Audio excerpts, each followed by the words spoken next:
I'm Jacqueline, and when I think about professional and technical communication around ASU's campus, the example that stands out above all else is the walk-only zones. We all, I'm sure, are extremely familiar with the walk-only zones. They are all around campus, especially in some of the high traffic areas that students travel frequently via foot and via skateboard, bicycle, or rollerblade. In order to convey to students the rules, the guidelines, and just general information about the walk-only zones, professional and technical communication is actually extremely necessary. There are many components of communication that are emphasized when it comes to the walk-only zones, including an institutional component, an educational component, an ethical component, a cultural component, and also a demographic component. Since students are so directly involved and implicated by the existence of these walk-only zones, it is imperative that ASU does a great job communicating all necessary information.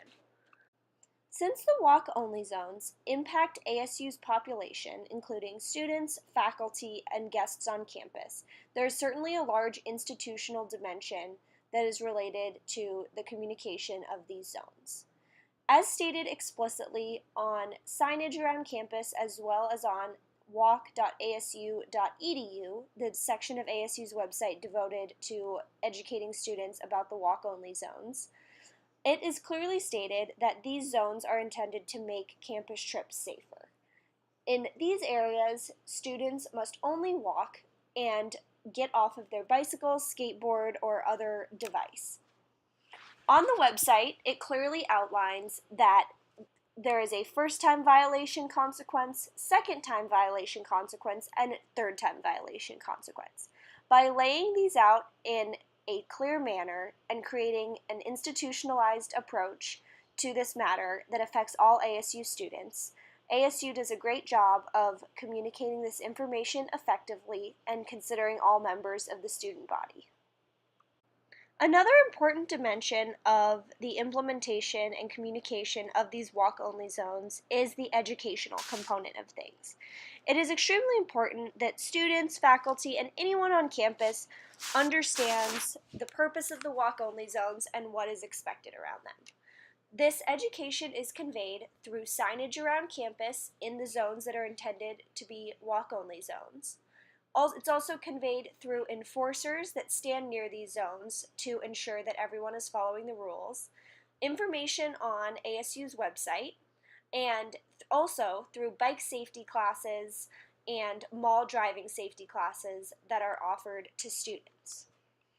The walk-only zones are enforced Monday through Friday from 8 a.m. to 4 p.m. in certain designated areas. Wheeled vehicles that are not permitted include bicycles, delivery or maintenance or landscaping vehicles, golf carts, hoverboards, roller skates, scooters, segways, skateboards, and any type of motorized or wheeled vehicle. It is clearly stated on the website what is classified and what is allowed, and this information is also conveyed through the other means I previously mentioned. Arguably the most helpful piece of information on ASU's website is the map as seen right here on the slide that designates the walk-only zones. These walk-only zones are demarcated in gray and as seen by the map are in the most central busy areas of campus. There is also a very important ethical component that comes into play with the enforcement of the walk-only zones. It clearly states on the section of ASU's website dedicated to providing information on the topic that these walk-only zones are not intended to limit or redirect the use of mobility devices that individuals with disabilities need. It's very important that this is conveyed so that no one is offended or confused if they need a device or vehicle in order to get around. It is imperative that ASU conveys this so they are not discriminating or harshly implicating anyone in particular. The entire purpose of these walk-only zones is to ensure that the students are safe. As a university, it is ASU's ethical obligation to ensure that students, pedestrians, faculty, and anyone on campus is as safe as they possibly can be. The implementation of these zones puts everyone's safety first, and through the wording and communication that ASU uses in multiple places, it conveys this ethical responsibility. In an attempt to also not inconvenience any students, there are certain areas of campus that are shared areas. These areas are labeled as well so that pedestrians can keep a special eye out for those on vehicles. On another dimension, the cultural ramifications of these walk-only zones are extreme as well. Tempe and ASU is certainly a college town. Students are concerned with getting to class, and there are bikes, scooters, skateboards, rollerblades, and about 1,000 other different types of different transportation devices around campus.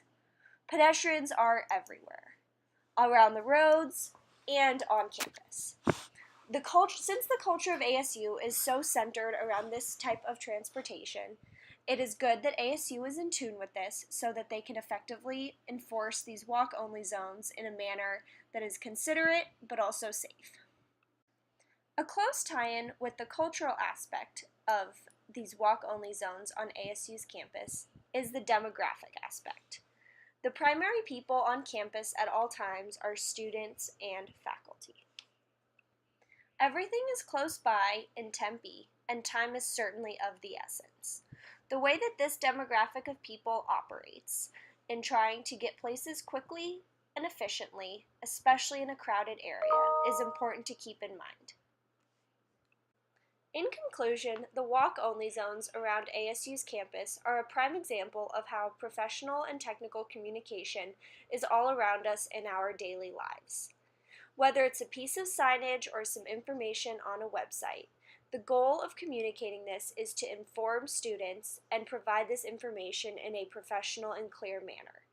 ASU does a great job of doing this in a way that is considerate of everyone involved.